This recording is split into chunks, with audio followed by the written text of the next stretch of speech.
my friends, I'm Rick, and this is your seat at the table. And hey, all 5 or 6 of y'all that are making it a regular routine to follow me on this particular installment on the videos.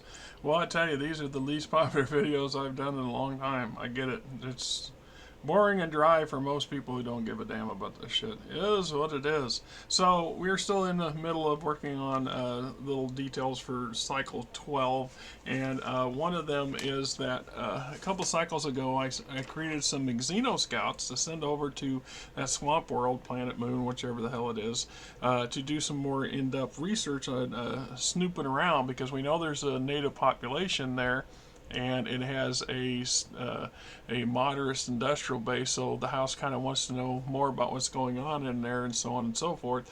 And of course, my Xenogouts went there without any biohazard gear and contracted something locally in the air that just killed them. So it makes it there's a problem. There's some kind of biological, pathological, psychological, whatever the hell it is. I'm not a scientist, you tell me. Sitting there that off these people pretty fast. So I kind of want to get some R&D lab work going on that. To do that safely, I need to have some people go over there and take samples to bring back to my research and development facility on Fairwind in order to plug that into my research cycle for figuring out what the hell's going on there. Or I need to send a field team to the planet, and they have to stay on that planet for 5 cycles. Now, the downside is I don't have enough prefab equipment and stuff like that in my warehouse. I don't have any in my warehouse, actually, so I don't have any way of setting up a temporary base.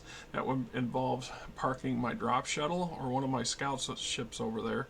Ideally, it'd be the drop shuttle, which I don't really want to do, and then every cycle it's there, I would need to roll to see if it's discovered. If the little camp's discovered by the natives, and then play out how that goes. Or I can just take the samples, bring them back to the capital, and have the R&D work done at the research facility. In either case, I need to have a team. Generally speaking, your teams constitute of lone agents or pairs or squads. And when we start talking about squads, generally this is more like a support squad or a military squad. 5 people generally sharing the same amount of equipment and training and purpose. But that doesn't necessarily have to be that way. You can individually trick out your teams so you have a range of skill sets and equipment available to them to allow them to work together as a better team. And that's a matter of how much paperwork you want to do, how much you want to keep track of.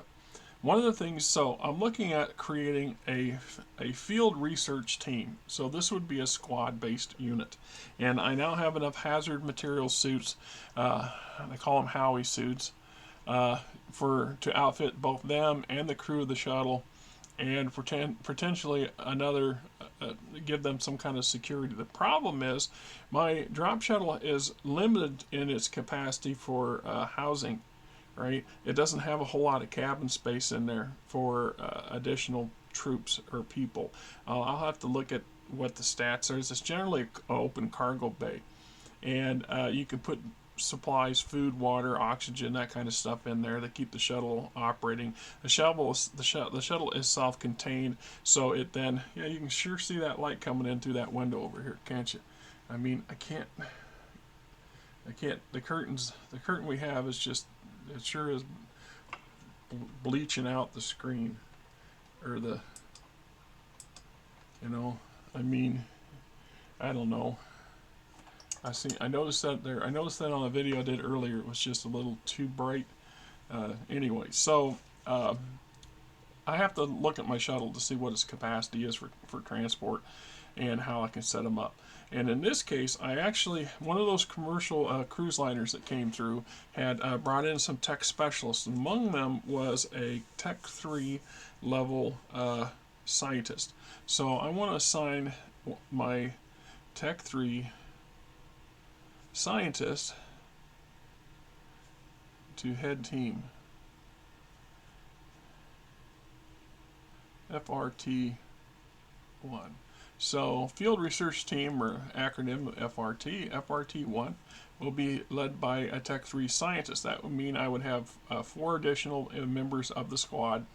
And in theory, I could equip all of them with weapons. I could have them, just general technicians or laborers. It's just there's no advantage of, there's no Tech 2 level scientists and just general Tech 2s and stuff. There's some value for doing that if I have the surplus to handle or hang on to. So sometimes you do and sometimes you don't. So if I look at my Tech 2s, I have 8 currently, and I have 2 employed, which leaves me a surplus of 6. So I'm going to assign 1 Tech 2 Tech, and his intention is for the scientist to basically teach something to the tech, but that's not likely to happen. And then just 3 labor. That way I know what my team's made up. And there's a reason for that, because I not only want to keep the stats and their equipment and what they're capable of, they gain experience every time they do these research runs and things like that, so they get better over time if they don't get wiped out. The other thing is that it becomes an additional function. So if you look here, my Ministry of Health and Science, or Health and Science Ministry, currently is employing 11 people. Which 2 or 3 of them are administrative stuff, so it's not very many people here. So if I create this squad is then going to add an additional 5 people to the ministry, which increases the ministry, so we know the budget, so we know what the ministry is operating at. And then we would also go to the entry for the ministry in particular, and Ministry of Health and Science, right here, and this is where I originally set up my Xeno Scouts, except they got wiped out. 2 agents and a single squad. So my FRT team would also go in here as a squad, and we'll go and say field research team.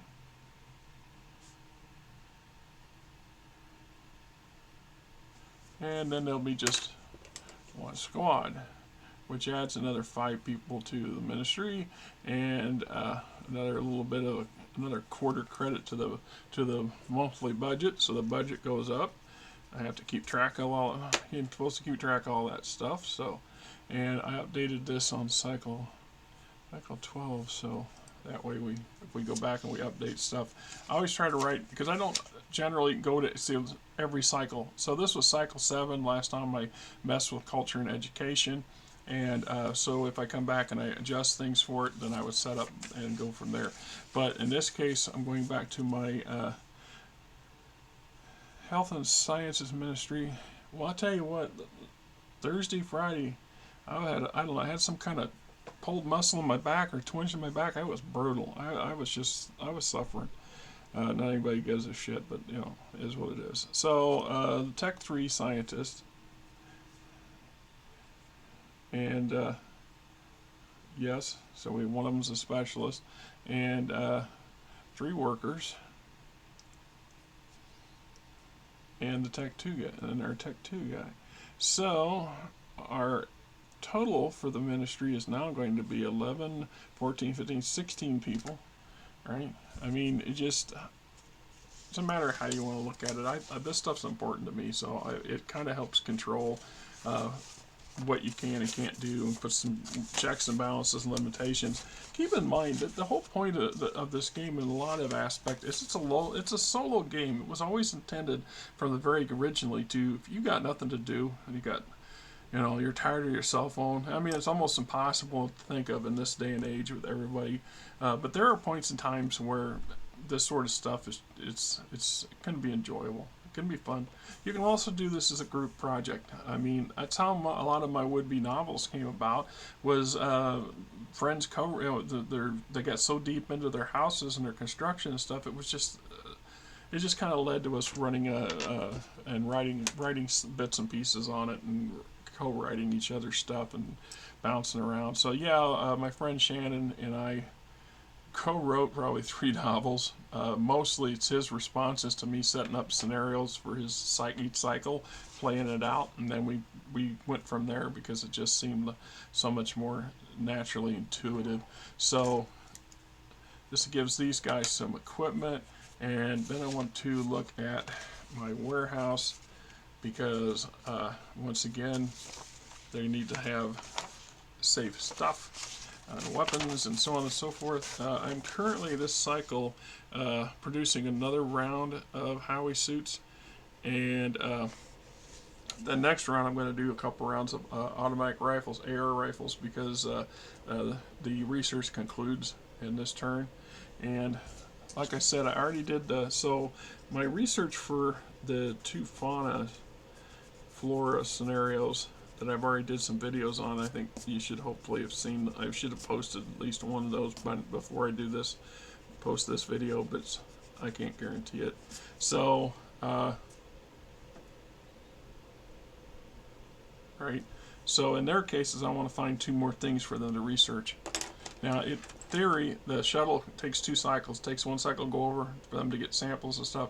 Another cycle to bring it back. So if I choose, I can leave one of these slots open, and they bring the samples back, and they'll spend 5 cycles attempting to research it. There's still a chance that this research doesn't go anywhere, that it does not catch the first time around, or it just takes longer to research a project. So it's something to keep into account. But once again, looking at what we got in the warehouse, I want to add Howie suits for everybody. So I currently have 25. I need 5. No, I have 5 suits plus 3 suits for the drop shuttle. So that would be 8 total, and 8, like I said, I have 25, so we're going to subtract 8 from 25 and end up with 17 in the warehouse. Now, Howie suits, hostile environment, weather, acronym stands for all that crap. Alright. Let's see. No, that's the blueprint guide. The question I want to know is are they armored Howie suits? I don't believe they are, and the possibility of wanting to give these guys personal body armor too is not unreasonable if they can wear it, because some things cannot be doubled up. So let's find a hostile environment suits. I call them Howie suits, but in here they're called Hess suits. Jeez. See, that's what talk about dominoes. So you work on these things and these little details, hundreds and hundreds of thousands of little freaking details. And in that case, the event rolls and stuff, an equipment list that you can get calls it HAWE. I call it that out of damn habit because originally I think that's what I called it. And then hostile environmental suits. All Hess suits are considered media armor, so I would not want to give them personal body armor. So we're talking a Tech 1. So military grade Hess suit has 2 points of armor, can stack. Has a pocket value of 5, means it can carry 5 things on the suit itself. It uses 1 charge per day per use and has 10 charges. So in theory, one of these Howie suits, the team could exist in these suits for 5 days. Although they're trying to function, I think they would need the shuttle to get out to eat and do other things. So, and then how many units per manufacturing ton, and then value. And they weigh about 40 kilos. The whole damn suit's full, like 40 kilos. So, all right, I don't need to waste my resources on or my body armor for these folks, because they'll have body armor. And I have in my inventory, I have ballistic pistols. I have 49 ballistic pistols left. I have 25 ballistic rifles. I have 25 assault rifles, or auto shots, which is basically a shotgun, and then combat knives. I also had enough utility vehicle tonnage left in exchange that I can assign some ATVs to these folks if they need them. Although I tend to don't think they should be ranging far from the damn shuttle. They don't need to go far to take samples of the air. That's kind of my hope, is that get in and avoid any kind of encounter, get their samples, and get the hell out. But because of that, we're still going to give them some weapons. And see, this is where we get to the squad issue. If you issue these squads individual weapons, each member has its own weapon, you need to track it that way, because in combat that affects the overall unit's range and hit and armor and damage capacity, etc. So if as an individual squad and they're all carrying the same weapon, then we just figure it out that way, and then you don't have to go down the list of everybody in the squad. It's a squad action. But if you have individuals that are each carrying something different, blah. So in this case, I think I'm going to issue ballistic pistols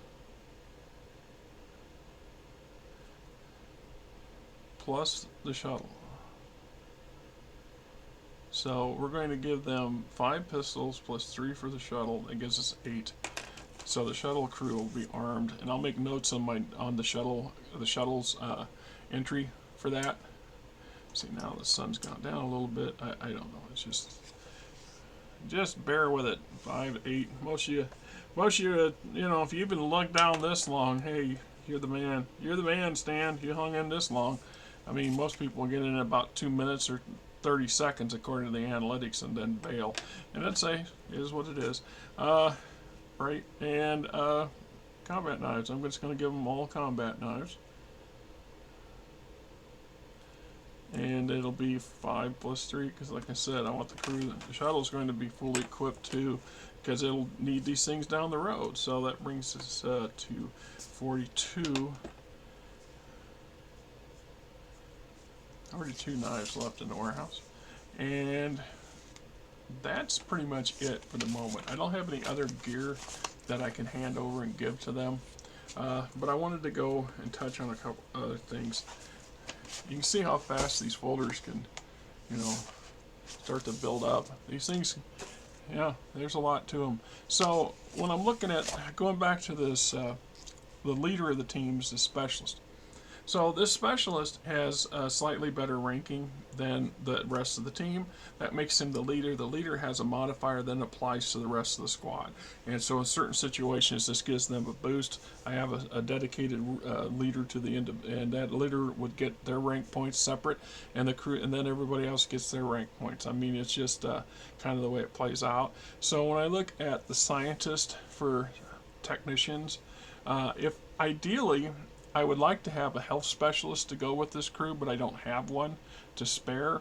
The day I can get a Meditech or a level 2 Meditech or a level 3 doctor, and I can plug it in to this crew, then I would remove one of the laborers and replace it, or 2 of the laborers, and replace them with a tech specialist doctor and a general technician to assist them.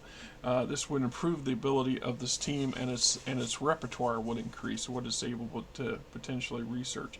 So if we go and we look at the scientist technician, so for the most part, explorers the unknown, humanity's greatest advances and worst developments have come from the minds of these thinkers and tinkers. A level 3 science specialist replaces the need for 2 level 2 technicians wherever they are assigned, allows a starship to make 2 exploration rolls per each cycle. And so if I was to take in this tech specialist or this science specialist and plug him into one of my scout ships, that would have doubled down on my scout ship's ability to do reconnaissance, to do exploration rolls. So if I'm exploring a planet, it would get 2 exploration rolls as opposed to 1. And since I only have 1 scientist, and I kind of wanted to tap it for this, I held back from doing that. I mean, that's the advantages for having them. So it's just like going back to the creating the teams in the first place. So if we look at our ministries, the various ministries that we're operating with, Health and Sciences, H&S works to promote both health and development of the House Lord's population. It also works to expand the House's knowledge and technical base through the operations of research centers, research and development labs, the RE, the R&D, which is a bill that came with our colony. And so we have our stats for the staff, the starting staff pool, and wages, all government staff, again, blah, blah, expenses and attachments, prime minister's personal assistants. So in this case, I'm adding a special operations sub-ministry for field research in this case. So I would have a sub-ministry who would then have a person who's running it ahead, and then they would have an assistant, and then I have this squad. So now I actually have 7, so I have to add 2 more people to the ministry's rank and file for operating this stuff. And once I've set up my field research subdivision for my ministry, or sub ministry of the ministry, then I would be able to have as many of these FRT squads as I want, and potentially I can build them up. These squads can become, platoon size, or even larger if you want to really, develop that kind of stuff and add that kind of equipment to them. And the stuff's there to do that with. So anyway, that's how I have them set up. And when I get all the stats, and for cycle 13, then they will have traveled back to that place, and we will then make an encounter roll and go from there. Anyway, this is Rick, and you're not. Till next time. Going on, my friends, this is Rick, and hey, if you like the channel, please hit the subscribe button, hit the like button, tell your buddies, tell your friends, tell your coworkers, tell anybody else that's in the gaming industry or gaming fandom that says, hey, this is a channel worth checking out, right? Till next time, I hope you guys have yourself